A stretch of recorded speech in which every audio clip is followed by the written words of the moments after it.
Sahabat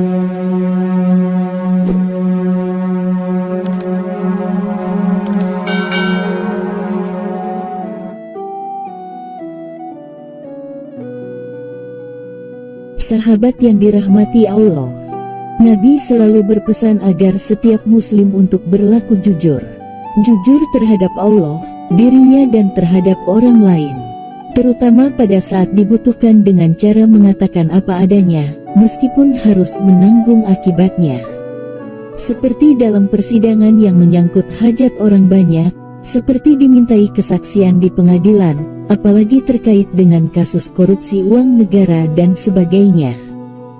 Sebagaimana hadis Nabi Shallallahu Alaihi Wasallam yang diriwayatkan oleh Ibnu Hibban yang berbunyi, katakan kebenaran walau pahit. Hadis riwayat Ibnu Hibban. Makna sederhananya, jujur adalah mengatakan sesuatu sesuai dengan kejadian yang sebenarnya, tanpa ada tendensi untuk menutupi kesalahan orang lain. Kita bisa bayangkan, seandainya para saksi itu berkata jujur, maka hakim akan dengan mudah menjernihkan putusannya, yang salah diputus salah dan sebaliknya yang benar akan mendapat kebenarannya. Alangkah damai dan tenteramnya hidup dalam bangsa yang penuh dengan kejujuran.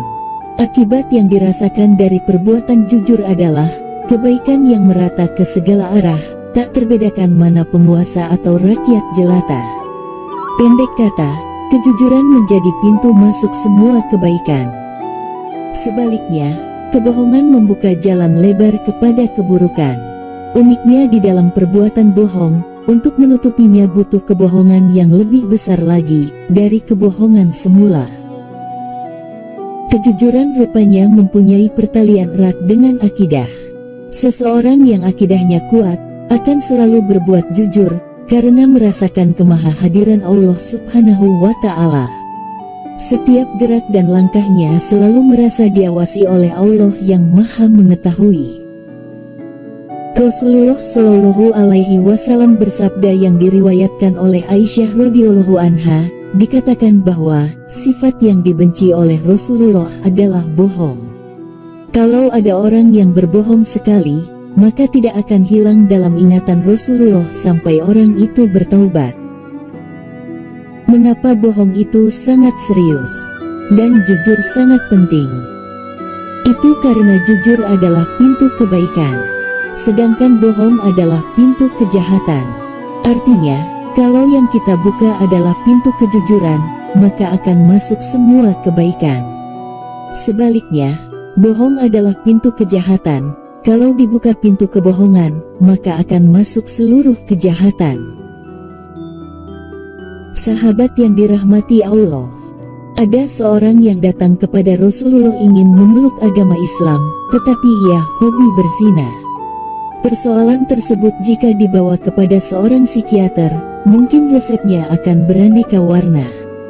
Tetapi Rasulullah memberikan resep yang sangat singkat, yaitu tidak boleh berdusta. Apa hubungan zina dengan bohong? Bohong adalah pintunya, jika pintunya dibuka, maka segala dosa itu akan masuk. Tapi jika kebohongan itu ditutup, maka segala dosa tidak akan masuk. Artinya dari seluruh kejahatan yang kita kerjakan itu, akibat kita sering berani berbohong dan berdusta. Sebagai seorang mukmin, sifat jujur adalah salah satu ciri yang harus dilekatkan dalam dirinya. Mungkin saja orang mukmin bermaksiat, tetapi seorang mukmin tidak mungkin melakukan kebohongan. Suatu hari Rasulullah Shallallahu Alaihi Wasallam bersabda, setiap mukmin mungkin saja mempunyai sikap yang jelek, tetapi yang tidak boleh adalah dusta dan khianat. Kemudian datang seseorang yang bertanya, wahai Rasulullah, mungkinkah seorang mukmin itu penakut? Rasul menjawab, mungkin. Mungkinkah seorang mukmin itu bakhil? Jawab Rasulullah, mungkin. Sahabat kembali bertanya, mungkinkah seorang mukmin al-kazab atau berdusta? Rasul menjawab, tidak mungkin.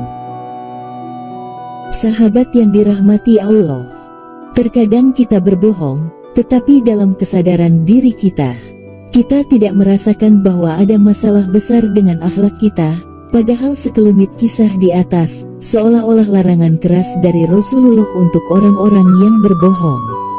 Bahkan bohong mengeluarkan manusia dari bingkai keimanannya. Sholawat dan salam semoga tercurahkan kepada Nabi kita Muhammad Shallallahu Alaihi Wasallam, kepada keluarganya dan para sahabatnya. Dan penutup doa kami, segala puji bagi Allah, Rob semesta alam.